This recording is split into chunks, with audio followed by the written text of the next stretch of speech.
Impact segment tonight, why Donald Trump ran for president. Many people have many theories.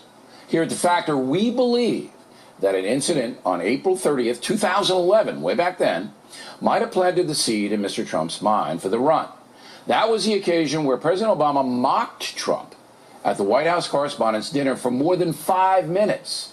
Mr. Obama not pleased about the birther deal.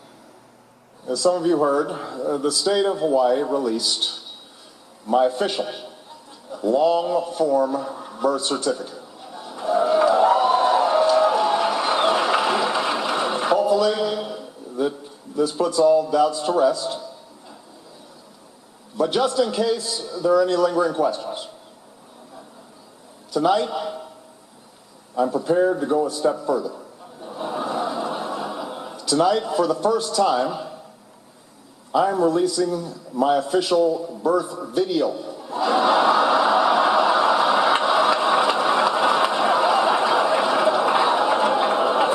Now, I warn you, no one has seen this footage in 50 years. Not even me. But let's take a look.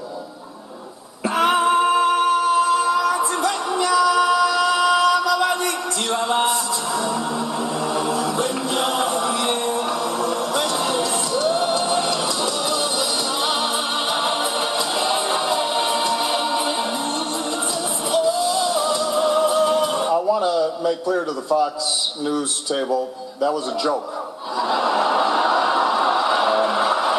That was not my real birth video. That was a children's cartoon. Call Disney if you don't believe me. They have the original long-form version.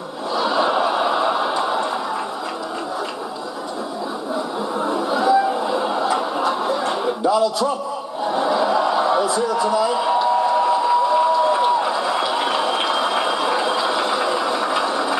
Now, I know that he's taken some flack lately, but no one is happier, no one is prouder to put this birth certificate matter to rest than the Donald.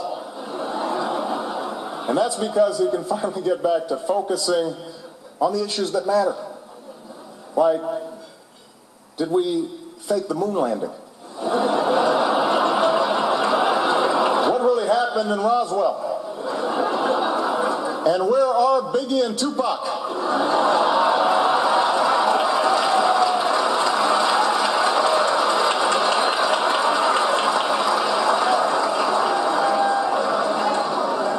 All kidding aside, obviously we all know about your credentials and breadth of experience. For example, no, seriously, just recently in an episode of Celebrity Apprentice at the steakhouse, the men's cooking team did not impress the judges from Omaha Steaks. And there was a lot of blame to go around, but you, Mr. Trump, recognized that the real problem was a lack of leadership. And so ultimately you didn't blame Little John or Meatloaf. You fired Gary Busey. And these are the kind of decisions that would keep me up at night.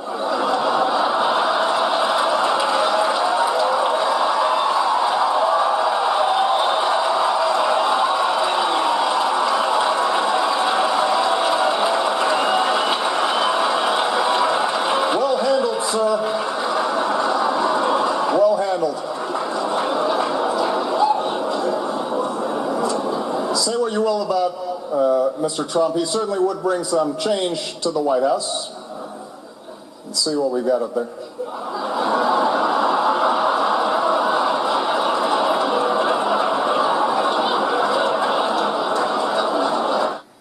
So what do you think? Did that motivate Trump to run for president? Next time he's on The Factor, I'll ask him. We come right back. Reaction to what you just saw. Then a question, are you a political zealot? We'll define it after these messages. The O'Reilly Factor, the #1 cable news show for 16 years and counting. Continuing now with the Impact segment, what really motivated Donald Trump to run for president. With us here in New York City, Ebony Williams, and from Washington, Katie Pavlich.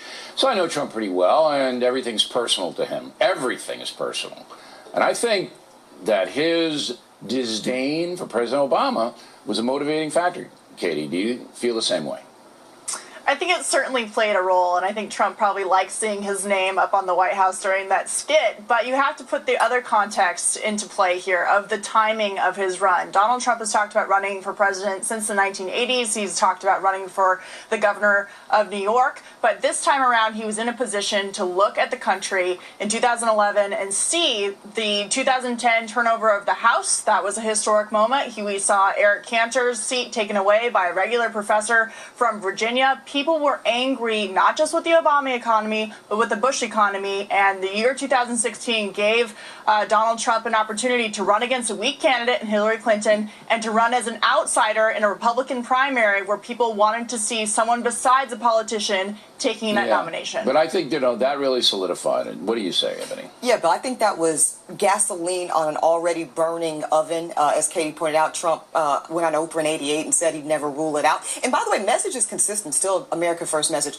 But that was brutal, what Obama did to him in that room. You were there, Bill, and you saw his reception. He was kind of rocking back and forth. He didn't like it. He did not like it at all. And I think it's very much, forgive me for saying this, a male ego power play at that point, where you can't really go toe-to-toe from a hierarchical position unless you're also sitting POTUS. And so Trump is taking this opportunity. Trump's a forgiving guy. I mean, he doesn't, he's not a grudge holder, as far as I know. But I don't know if he ever forgave that. Because, as you say, he was put up as an object of derision, Katie. And, I think it's a little payback now. Because he brings in the Obama-Hillary Clinton association. He just melds them together. Yes, it's good politics because the president in a lot of precincts didn't do a good job. But there's more to it. There's that edge to it. Well, there's no better payback than winning the White House and destroying President Obama's legacy. Which President Obama believes Hillary Clinton is going to carry out. I can't wait for the inauguration if that happens. Huh? When they have to ride in the same car. Now, we'll see. All right, they're right in the same car. They're zooming out there. Now, how do you think, Ebony, this plays out in President Obama's campaigning for Hillary Clinton? Because it goes both ways. He does not like Trump. Correct. Because of the birther thing, particularly. They're the opposite of a bromance, Bill. These are not even frenemies. These two have long-standing beef. And it goes back to the birther issue. And look, I think the president was absolutely within his rights to be as brutal as he was because it was a ridiculous issue. But to your point, I suspect that President Obama wasn't overly excited about Hillary's candidacy. That's my political opinion. I think Donald, being her opposition, gives him more incentive. Absolutely. I don't think he likes the Clintons very much. Absolutely. But you're dealing, and you made the reference to male egos, something I don't know much about. You don't know anything about it, right? Not you. Okay. I was talking about you. But there are two titanic egos here with Trump and Obama. Sure. Okay? Massive. It's how they display it. Yes. Totally opposite. Yes. But President Obama does not like, and I've interviewed him 3 times, I know that. He does not like to be challenged. So I think that in this time, the president's doing everything that he can.